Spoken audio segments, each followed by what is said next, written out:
The Book of Mormon is extremely complex, and there's a lot of things that make it that way, but one of my favorites is the fact that every single writer or speaker in the Book of Mormon has a very subtly distinct voice. They all speak or write very slightly but recognizably differently. In BYU professor John Hilton's book Voices in the Book of Mormon, he explains his 11 years of statistical language analysis that he did on the Book of Mormon with the help of multiple other researchers. I've actually had the pleasure to talk to him in person, and he is just as much of a nerd as you'd think he'd be.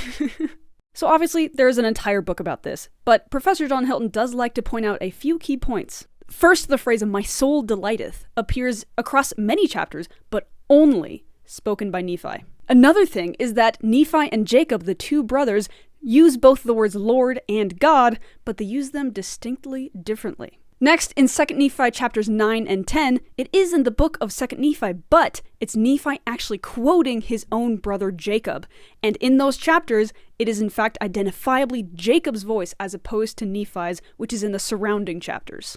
And finally, Jesus Christ himself uses the word baptize way more than anyone else in the Book of Mormon, even when he's not even physically present in 3 Nephi. That should tell us something about the importance of baptism, by the way. And these are only the tip of the iceberg of what Professor Hilton actually talks about in his book, so I'd highly suggest going and checking it out, or at the very least checking out the info that he has on his website, which I've linked all down below. Of course, none of these details prove that it is the Word of God, but certainly food for thought.